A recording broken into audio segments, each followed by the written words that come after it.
Chapter 2 Part 2.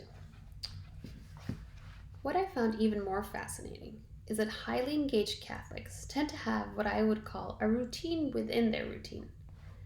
While it would be easy to skip over this simple point, that would be a mistake, for this routine within their routine is of crucial importance. So what is a routine within the routine? You see, when most people do finally sit down to pray in earnest at some point in their life, it is this routine that they are missing. Most people's first attempt at really praying is a disaster because they don't have this routine. The result is that many people stop praying. Most people, when they pray, sit down and see what happens. And of course, very often, nothing happens. So they get frustrated and stop praying. When dynamic Catholics sit down to pray, they don't just see what happens. They have a plan. They have a routine, and a routine within their routine. They forge their routine by trial and error. They observe themselves and figured out what worked and what didn't work for them through sheer perseverance. Some of them have developed their routine of prayer over decades.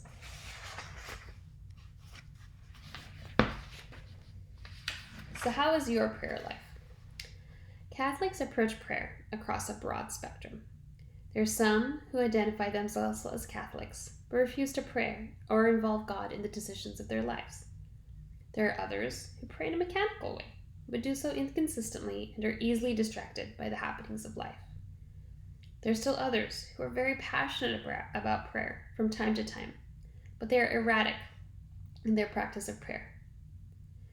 There are those who pray every day and try to involve God in the big decisions of their lives, but cut their time of prayer short as soon as it lacks immediate consolation or becomes difficult. There are those who are committed to the practice of daily prayer, but it's a relatively new endeavor. There are those who have firmly established a habitual routine of prayer through years of faithful practice and involve God intimately in the daily decisions of their lives.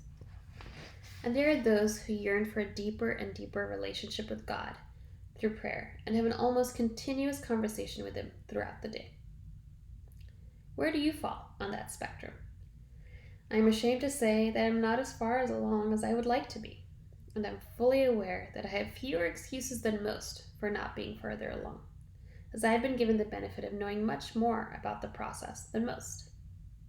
But the point is, each of us should be working to establish a routine of prayer.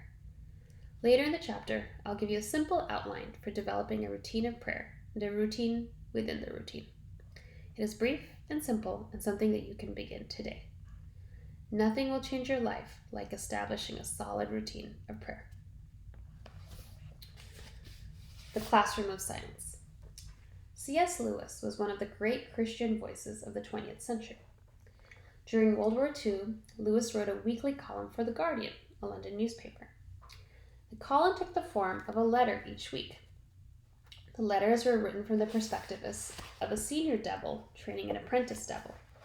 The apprentice devil has been given a task by Lucifer himself, and the task is to win a particular man's soul away from God and for the devil. The senior devil's name is Screwtape. The junior, Tempter,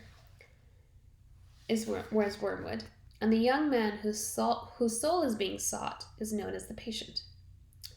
Screwtape is also Wormwood's uncle. The letters themselves are a combination of humor, spiritual education, inspiration, and an uncanny insight into the nature of the predictable ways in which we behave as human beings. These letters were published later as a book titled The Screwtape Letters.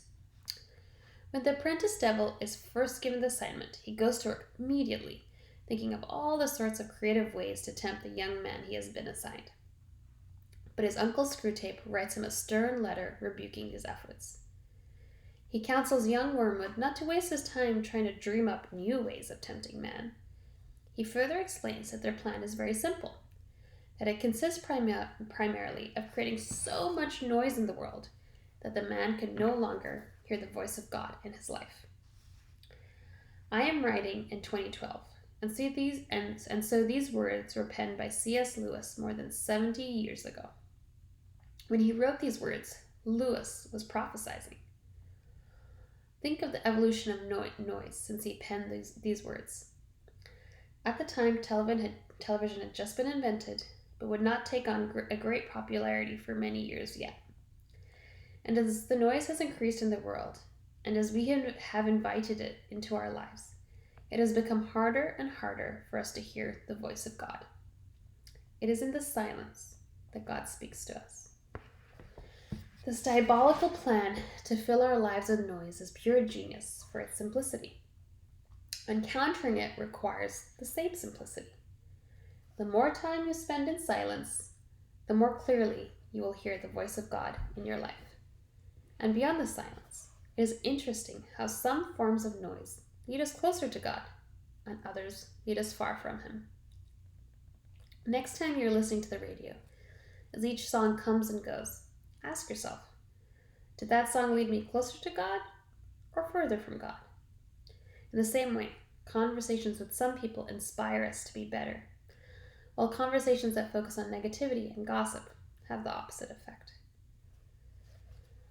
Of course, the silence can be excruciating at first.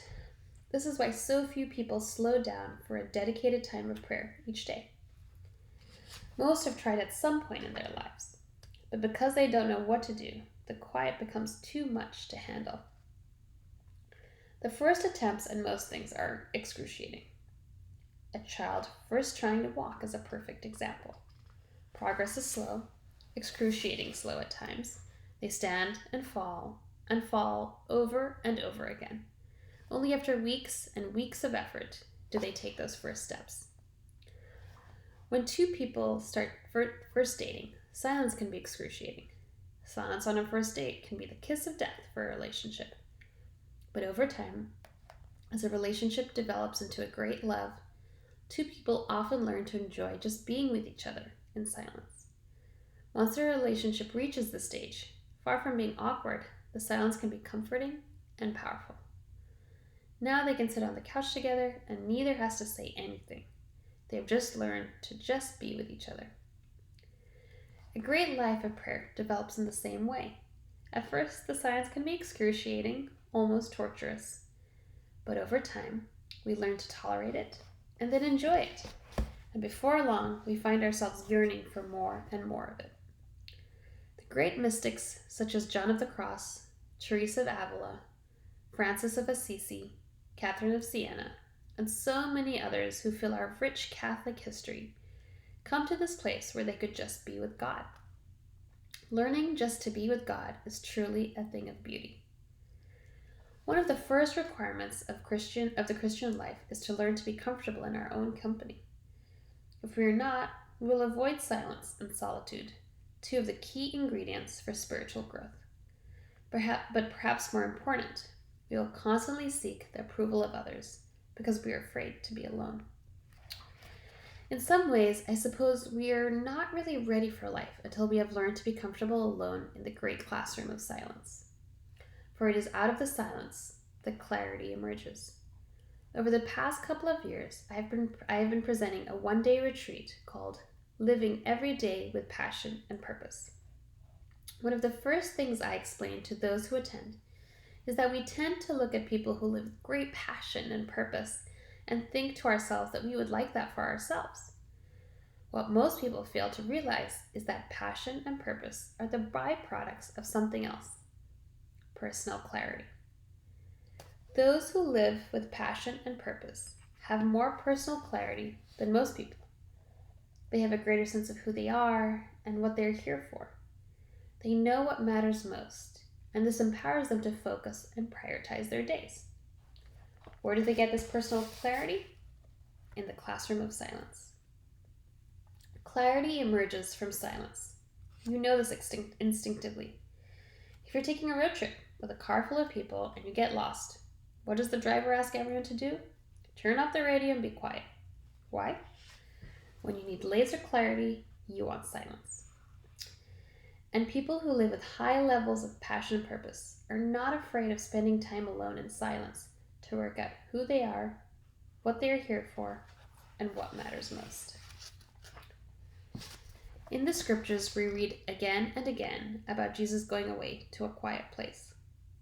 When I'm sitting in Mass on Sunday and I hear one of the readings that talk about Jesus going away to a quiet place, I yearn for that for myself.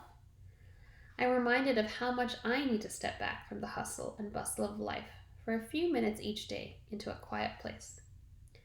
At the same time, I know how difficult it is to actually do it. For 20 years, I've been encouraging people to carve out 10 minutes a day to spend in silent prayer and reflection.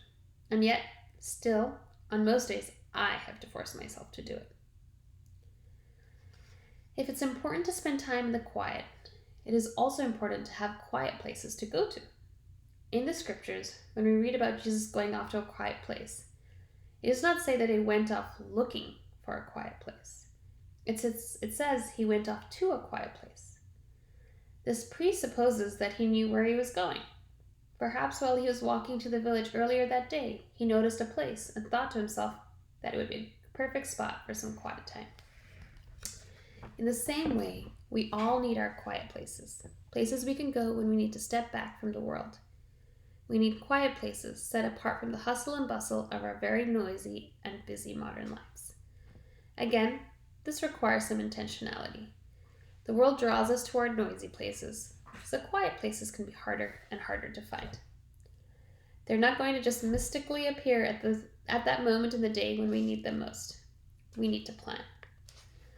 My everyday quiet places include a number of churches and chapels close to my home, the rocking chair out on the back porch, the leather chair in my study, and the beach. What is your favorite quiet place? When were you last there? Should you be thinking about going there more often? How would your life be different if you did? The quiet is critical to our spiritual development because it is in the silence that God speaks to us. We pray for many reasons, and one of those reasons is to seek the will of God for our lives. Without the silence, it becomes almost impossible to discern God's will. One of the great struggles of the Christian life is surrendering our will so that we can embrace the will of God. In my conversations with dynamic Catholics, it became very clear very quickly that they believe the only way to secure any lasting happiness in this life and the next is by seeking the will of God and trying to fulfill it to the best of their ability. Part of their decision-making process, whether the decision is large or small, is to consider what God's desire is in any given situation. When was the last time you set aside what you wanted and surrendered to what you felt God wanted instead? God desires nothing but good things for us. So when we speak of following the will of God, we are entering into a process of discernment to discover the good that God desires for us. Too often, we resist God's will. We can spend all of our energy fighting Him for things we don't really need, instead of surrendering to His perfect plan for our lives. God, what do you think I should do? I call this the big question. It has been my experience that is the only question that leads to peace and fulfillment. When was the last time you consciously sat down and explored God's will for a particular situation? In this way, highly engaged Catholics are committed to listening to the voice of God in their lives. At the same time, they'll be the first to admit that they don't always get it right, and that it is almost never totally clear, and that at times they know exactly what God is calling them to do, but ignore His will. And yet, over and over, they learn that it is openness to God's voice and God's will that brings them peace in the decisions they make. Develop the habit of spending a few minutes each day in silence, and you will have more clarity about every aspect of your life and peace deep in your soul. Clarity emerges from silence, and passion and purpose are the fruits of clarity. The routine within the routine. When I first set about planning this chapter, I noticed myself falling into the obvious trap. I was tempted to speak to you about the many, many different forms of prayer, ancient and modern, personal and communal, etc. There are thousands of different methods and forms of prayer. But one of the most important lessons the four signs have taught me is the absolute need for focus and simplicity. If we are to succeed at implementing anything within ourselves or with large groups of people, simplicity and focus are essential. So, I turn my mind towards this question. If you could get every Catholic to pray in the same way for 10 minutes each day, how would you encourage them to spend that 10 minutes? The prayer process is that one way. Commit yourselves to this practice for 10 minutes daily, and you will advance spiritually like never before. The prayer I'm referring to is an adaptation of the daily examination of conscience. The idea of examining our conscience before going to confession is a long-standing part of our Catholic tradition. But too often, the concept carries with a negative connotation. But in reality, examining ourselves can and should be an incredibly positive experience. Far from being about self-deprecation and self-loathing, it is about peace and liberty, awareness, and spiritual growth. Paul advised the early Christians, "Let a man examine himself," 1 Corinthians 11:28. This was particularly in reference to some type of examination before receiving the Eucharist. The hermit St. Anthony examined his conscience every night before retiring. Over time, this became a daily practice in many monasteries, and most founders of religious orders include a daily examination of conscience as a requirement for all members. Interestingly, I read recently that in the prayer life of priests and religious, the deterioration of one's spiritual life begins with skipping the daily examination of conscience. They may still attend Mass and pray the Divine Office, go to Holy Hour and pray the Rosary, but once the daily examination is set aside, real spiritual growth ceases, and in time, spiritual decay begins. Bernard of Clairvaux wrote, "As a searching investigator of